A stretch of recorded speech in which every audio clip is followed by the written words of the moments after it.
할렐루야. 네, 주님 주신 은혜와 평강이 여러분의 삶과 또 가정 가운데 날마다 함께 하시기를 주님의 이름으로 축원을 드립니다. 금식 기도는 우리의 욕망을 잠재우고 하나님만을 바라보겠다고 하는 고백의 기도입니다. 우리의 가장 본능적인 시족을 참을 수 있을 때 내 안에 다른 욕망도 다 이길 수 있다고 하는 상징적인 의미도 동시에 가지고 있습니다. 그렇습니다. 이처럼 우리의 욕망을 잠재우면 하나님의 뜻이 보입니다. 우리가 신앙생활하며 하나님의 뜻을 발견하지 못하는 이유는 우리의 욕심이 우리의 영안을 가려서 하나님을 온전하게 바라보지 못하기 때문입니다. 그러다 보면 하나님의 뜻도 깨닫지 못하고 하나님의 방법도 깨닫지 못하고 하나님의 함께하심과 섭리도 깨달을 수 없는 것입니다. 그런 의미에서 왜 내가 직접 바둑이나 장기를 둘 때보다 훈수를 둘 때 수가 더 잘 보이는 줄 아십니까?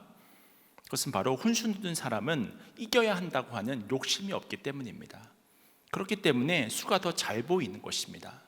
이것은 우리의 영적 생활도 마찬가지인데요, 우리의 계획이 늘 실패하는 이유는 하나님의 뜻보다 내 생각이 앞서 있기 때문입니다. 그런데 금식 기도의 가장 큰 유익 중에 하나는 이런 나의 욕망을 잠재워서 주님만 바라보게 하고 주님을 더욱더 묵상하게 하기 때문에 유익이 있는 것입니다. 그래서 예수님도 공생애를 시작하시기 전에 40일 동안 광야에서 금식하셨잖아요. 이때 약해진 육신을 마귀가 공격을 하였지만 예수님은 사탄의 유혹을 무엇으로 이겨내셨습니까? 말씀으로 이겨내셨습니다. 이처럼 우리의 욕망을 잠재우면 나의 모습이 더욱 선명하게 드러나 보이게 되는 것입니다. 결국 우리가 우리 자신을 분명하게 볼 수 있다고 하는 것은 우리 스스로의 힘으로서는 불가능하고 하나님의 말씀을 온전하게 마주 대할 수 있을 때 우리 자신을 분명하게 알 수 있는 것이거든요.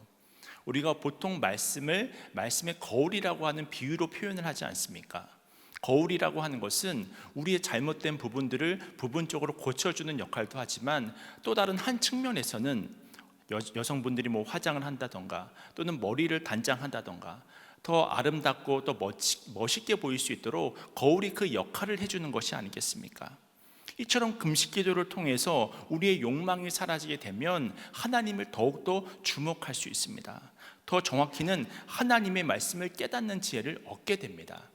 그래서 죄를 회개하기도 하고 때로는 하나님께서 우리에게 부여해 주시는 사명도 볼 수 있고 또 비전도 깨닫게 되는 거예요. 이처럼 금식 기도를 통해서 내 안에 욕망이 다 제어가 되어지니까 하나님의 뜻이 더욱더 분명하게 내 안에서 누려지는 것입니다. 그래서 우리가 성경을 보게 되면 위기를 극복한다든지 아니면 어떤 막혀있는 여러 가지 문제를 또 극복한다든지 또는 원수의 방해와 음모가 있다든지 아니면 대붕이 일어난다고 한다든지 그런 때를 보게 되어지면 공통점이 하나가 있습니다. 그것은 다 금식 기도가 있었다고 하는 것입니다. 이렇게 금식 기도는 마귀의 공격을 막는 힘이 있고 질병과 위기 속에서도 건짐을 받을 수 있는 하나님의 특별한 구원의 밧줄이라고도 우리가 설명을 할 수 있습니다. 그럼에도 불구하고 현대교회의 가장 큰 약점 중에 하나가 무엇이냐면 마태복음 6장에도 보면 이 경건의 3대 주제가 나오거든요. 그것이 바로 구제와 또 기도와 금식입니다. 구제와 기도는 있지만 금식이 약한 것이 참 우리 현대교회의 어려움이 아닐까 생각을 합니다. 그런데 지금 당장 우리가 회복해야 할 것이 있다면 그것이 바로 금식이라고 하는 거예요. 각 가정마다 부부의 위기가 있는 가정이 있고 또 부모와 자녀와의 관계 속에 또 어려움이 있는 가정도 있고 질병 가운데 하나님 앞에 금식으로 매달려야 하는 그런 상황에 놓인 가정도 있고 또 정신적으로 공황 상태에 놓인 그런 형제자매도 있음을 우리가 보게 되어집니다. 어디 그뿐인가요? 각 개인이 가지고 있는 질병의 문제라든지 또는 마음의 문제라든지 또는 진로의 문제라든지 위기의 순간 어떻게 이 문제들을 풀어내시겠습니까? 금식으로 풀어내야 할 줄로 믿습니다. 그런 의미에서 오늘 본문의 내용을 보면 이스라엘 백성들에게 위기가 찾아왔음을 확인할 수 있습니다. 아주 유명한 본문인데요, 그 내용을 보니까 하만이라고 하는 사람이 마음이 상해서 모르드게에게 마음이 상해서 모르드게뿐만이 아니라 모르드게가 속한 그 모든 유다 민족들을 멸절하고자 하는 그런 잘못된 계획을 세우게 됩니다.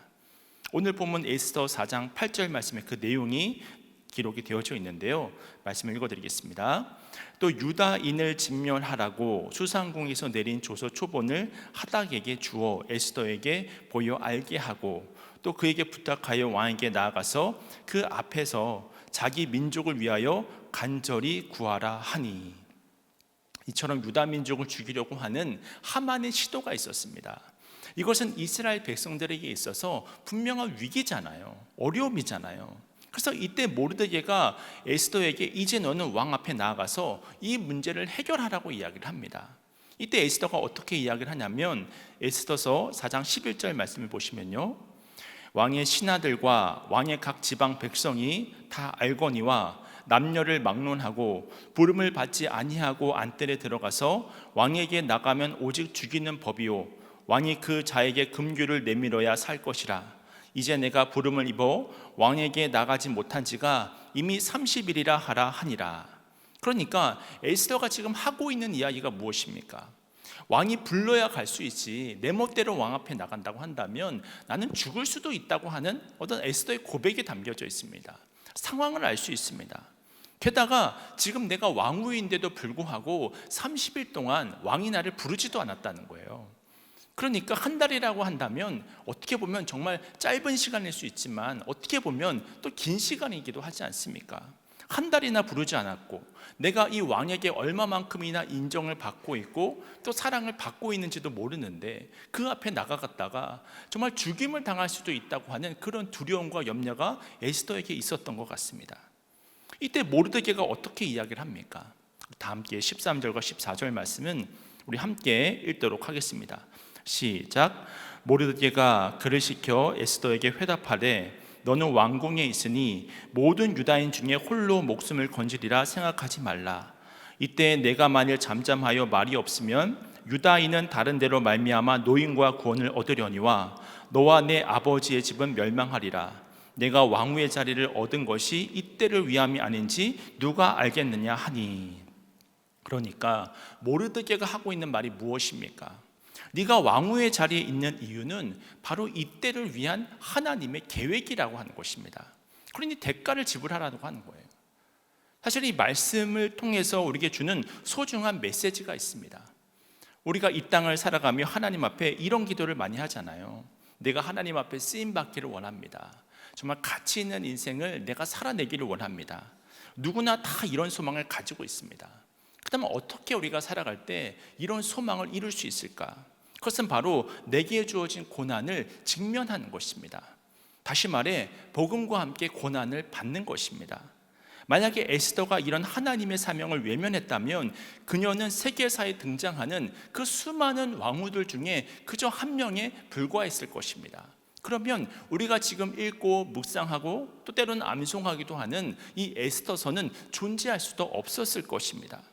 하지만 자기에게 특권이 있을 때 고난의 현장에 들어가고 또 위험을 감수하고 희생을 감수하니까 빛나는 인생, 하나님께 쓰임을 받을 수 있는 복된 인생으로, 생명을 살리는 인생으로, 또 민족을 일으키는 인생으로 거룩하게 쓰임을 받는 것을 우리가 확인할 수 있지 않습니까?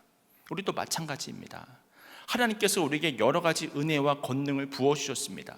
귀중한 삶의 자리, 또 귀중한 사명의 자리로 불러주셨습니다. 그것으로 끝나서는 안 됩니다. 대가를 지불해야 합니다. 복음과 함께 고난을 받아야 합니다. 그랬을 때 진정 하나님께 쓰임받는 인생이 될 수 있다고 하는 거예요.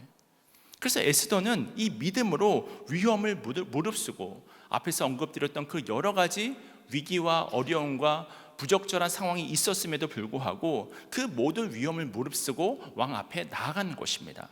그리고 나서 취하는 행동이 중요한데요, 우리 16절 말씀도 함께 읽겠습니다. 시작. 당신은 가서 수산에 있는 유다인을 다 모으고 나를 위하여 금식하되 밤낮 3일을 먹지도 말고 마시지도 마소서. 나도 나의 시녀와 더불어 이렇게 금식한 후에 규례를 어기고 왕에게 나아가리니 죽으면 죽으리이다 하니라. 이처럼 에스더는 내가 왕 앞에 나아갈 수 있도록 금식 기도해달라고 요청하고 있습니다. 결국 에스더는 금식 기도함으로 복음과 함께 고난을 받으러 나아가는 것입니다. 사명을 감당하는 것입니다. 그러므로 가치 있는 인생이 되어지고 하나님께 쓰임받는 그런 인생이 될 수 있었다고 하는 거예요. 그렇습니다. 모든 사람은 어느 정도 삶의 자리가 잡히면 평안과 안정을 추구하고자 하는 경향성을 보이게 되어집니다. 그래서 제가 어느 방송에서 프로그램을 보았는데 요즘 매스컴에 자주 등장하는 이 건축가 유현준 씨가 이런 이야기를 하더라고요. 요즘 자기들 또래 남성들이 공통 관심사로 만나서 주로 하는 이야기가 무엇인 줄 아냐고. 그럼 보통 세 가지를 이야기를 한대요. 골프 이야기를 하고 와인 이야기를 하고 그림 보는 것을 이야기를 한다고 합니다. 그래서 자기는 골프를 안 치고 관심도 없는데 계속 주변에서 그렇게 골프 이야기만 하니까 때로는 곤혹스러울 때가 있다고 그런 이야기를 하더라고요. 그러니까 우리나라 중년 남성들이 어느 정도 각자의 안정된 자리에서 서로 교제하기 위해서 공통 관심사로 꺼내놓는 이야기 소재거리가 있어야 되잖아요. 그 공통된 소재거리 중에 세 가지가 바로 이 골프와 또 이 와인과 이 그림이라고 하는 것입니다. 또 기타의 또 여러 가지 것들이 또 있을 수도 있겠죠.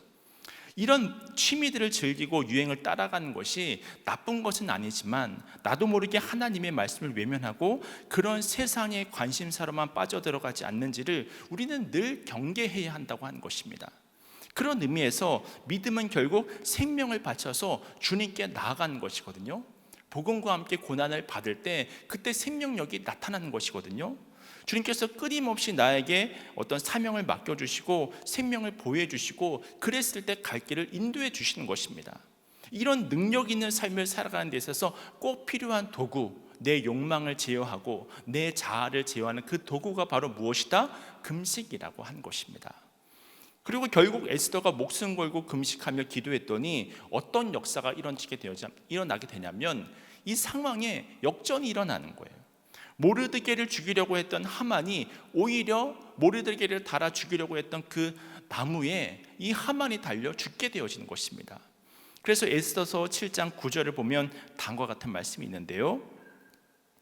왕을 모신 내시 중에 하르보나가 왕에게 아뢰되 왕을 위하여 충성된 말로 고발한 모르드게를 달고자 하여 하만이 높이가 50규빗 되는 나무를 준비하였는데 이제 그 나무가 하만의 집에 섰나이다. 왕이 이르되 하만을 그 나무에 달라 하매.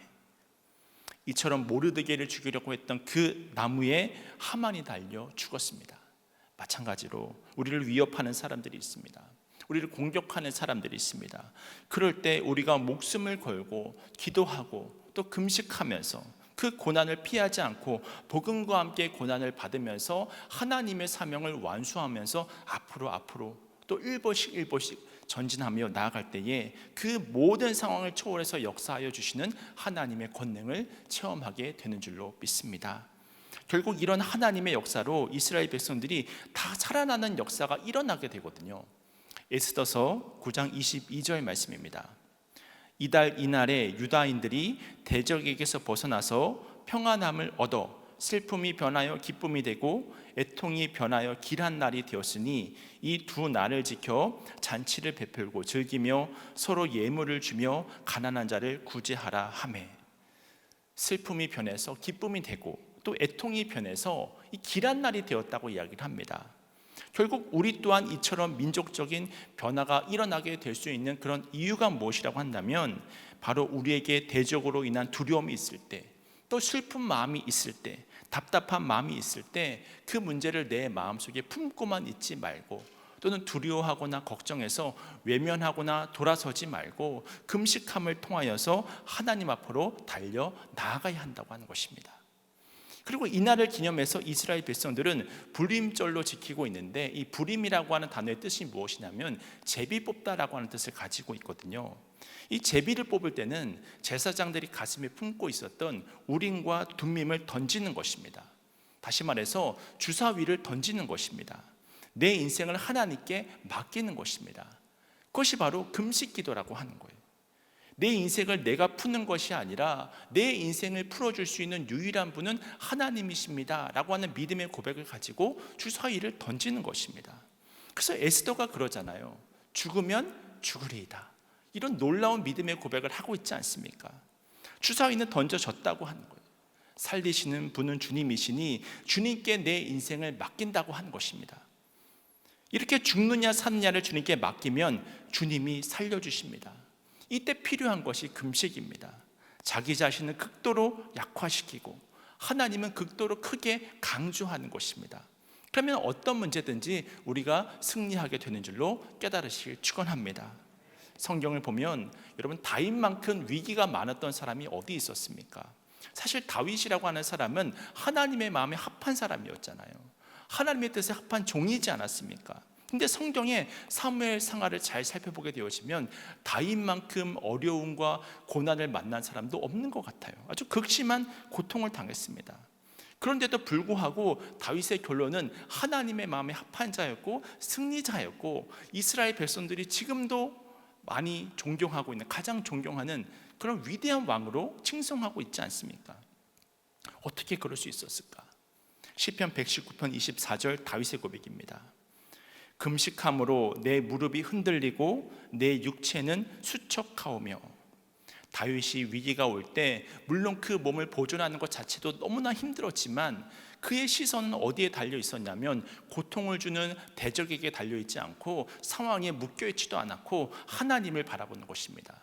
대신 하나님을 어떻게 바라보았느냐? 자기 자신이 금식을 함을 통해서 내 무릎이 흔들릴 정도로, 내 육체는 수척될 정도로, 그렇게 내 육신은 쇠해지는 그 순간에 그 빈 공간을 무엇이 채워주시는 것입니까?